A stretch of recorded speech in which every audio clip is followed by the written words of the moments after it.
Hi, my name is Dan Christensen, and I'm running for treasurer of the Davis County Republican Party. I thought I'd do a quick video, let you know a little bit about me and what I stand for, and ask for your vote at the organizing convention. I'm married, have a wonderful wife of 27 years. I have two children. My son Braden is 21 and kind of on his own at this point. My daughter Camille is just graduating from Davis High in a couple of weeks.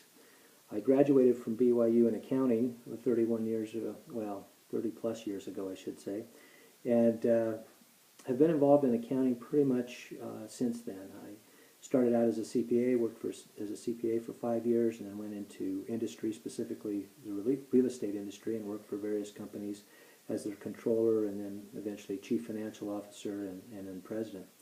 So I have a lot of business experience. I understand the accounting side of the treasurer position, internal controls, how to handle the money, making sure the assets are protected, making sure that the rules are followed, that the receipts are getting into the bank on a timely basis, and that expenditures are made in an appropriate way.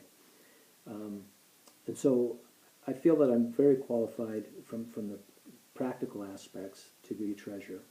But I also would like to run for a couple of other things. One is I'd like to share my experience and my ideas about limited government, building new constituencies, building bridges with the business community and with our state and national party. I feel our county party is a little bit isolated, just in talking with some of the folks at the state.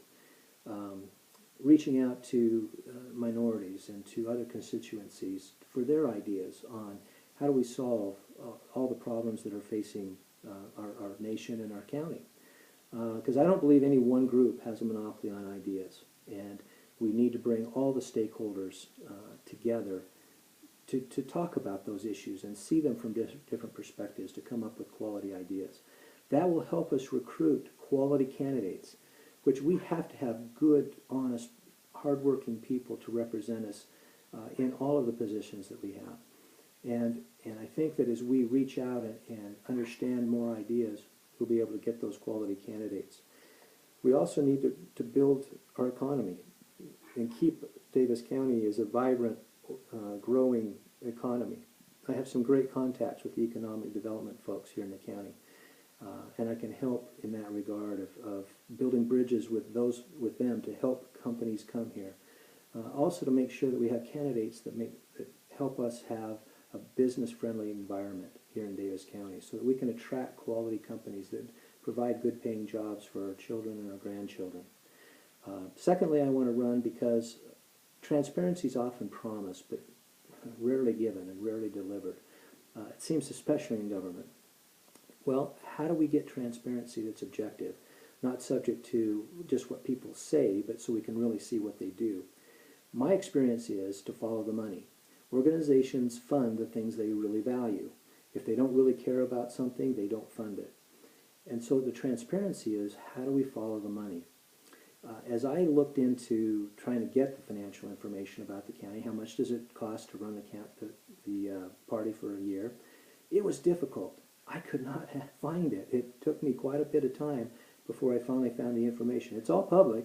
It's on the Lieutenant Governor's website. I finally found it after going through the maze to get down into the weeds. But once I was there, it's literally all weeds because it's all the detail. There's no summary of that I could find anyway to show how much have we spent and how did that compare to our budget for the year. And what was the variance? Did we spend less? Did we spend more? Where did we spend it? How much did candidates get? How much did we spend on the conventions, et cetera, et cetera? It's all in there, but it's hard to get to, and that's a problem. Because if I have a hard time finding it, I'm sure that you probably haven't had time to dig into it. And I think that it's part of the treasurer's job to make it easy for you and transparent. So what I propose is to create a one-page cash receipts and cash expenditure page that lists, itemized all the cash receipts and where they came from, and then lists the expenditures and where they went, so that you can see where the money came from and where it went, so that you can hold the county leadership accountable based on where they've spent the money, because you'll know how they value their objectives. So by doing that, I'll put that up on the county website. Right now there's no financial information on the county website. so that there's a one-page summary there, then with a link that goes to the Lieutenant Governor's website, so that if you want to dig into the details and get down into the weeds and really see all the things that go to the summary, you can do that as well. So I'm running to bring my experience, ideas, expertise to the county party. And secondly, so that we can create some transparency so that you know what's happening with the money. So that you know whether your leadership is bringing money in from appropriate sources and spending it on appropriate things. So that's basically why I'm running. Thank you for your time. I would appreciate a vote on Saturday. Remember, Dan Christensen for treasurer. Thank you very much.